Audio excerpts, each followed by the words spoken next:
Dengan beberapa sesepuh berteriak, banyak elf di aula besar melihat kemeja yang berapi-api. Pada saat ini, hampir semua diaken elf senior di aula besar diracuni dan jatuh ke tanah. Hanya seluruh kelompok yang berapi-api, seolah-olah tidak terpengaruh sama sekali, secara alami diragukan. Flame, apakah kamu sudah meminum giok roh?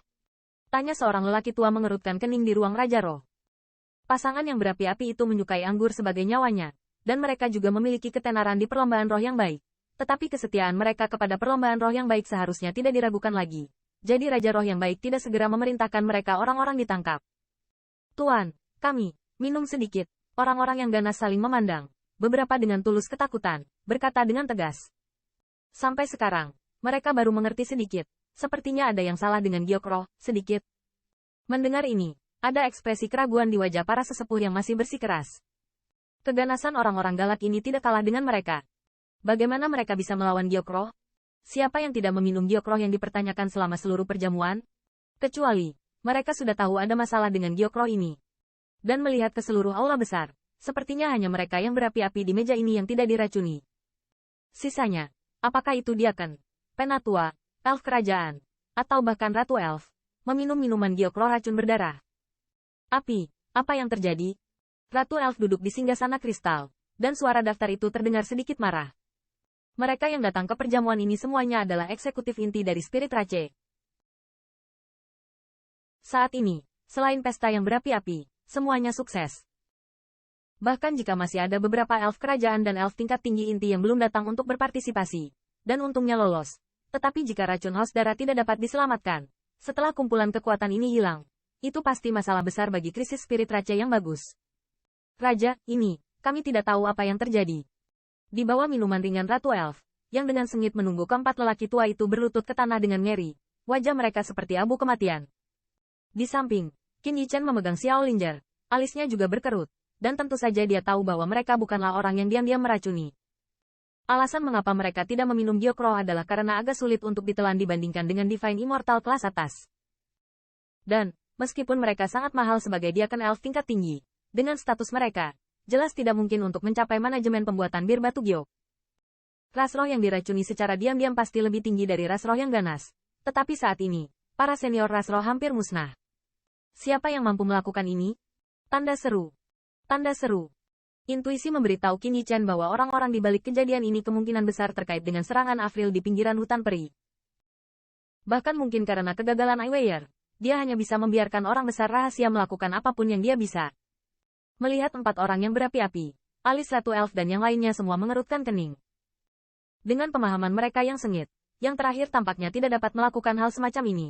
Tetapi di seluruh aula besar, hanya 4 dari mereka yang tidak diracuni, yang sangat sulit bagi mereka untuk tidak meragukannya. Melihat jalur tatapan ragu, 4 orang yang berapi-api itu cemas. Raja, tiba-tiba, ada warna absolut di wajah yang berapi-api itu.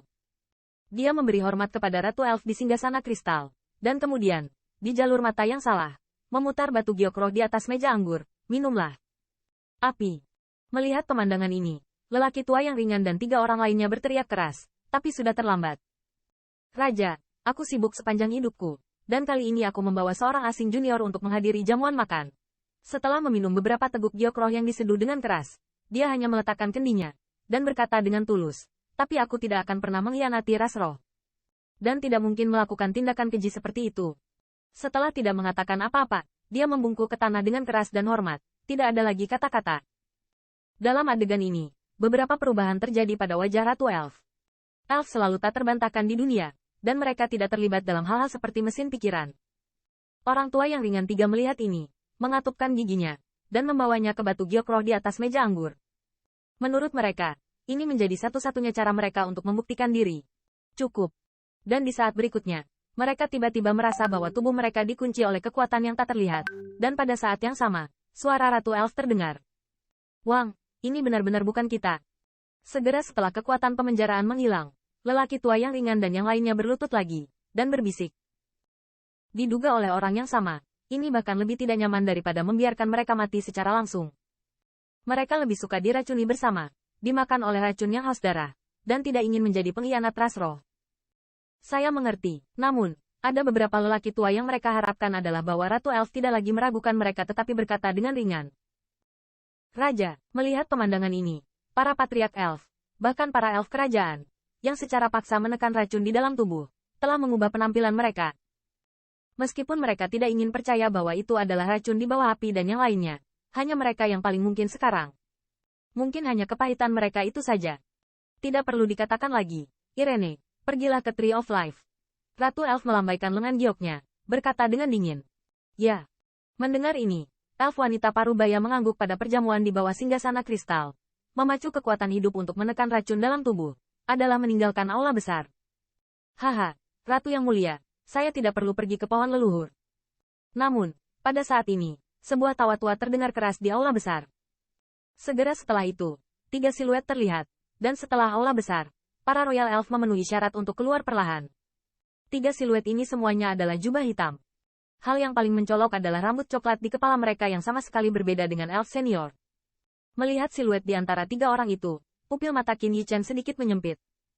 Karena pada orang ini, berbeda dengan vitalitas elf lain, ada rasa kematian yang kuat, dan bahkan level itu tidak kalah dengan penguasa istana surgawi.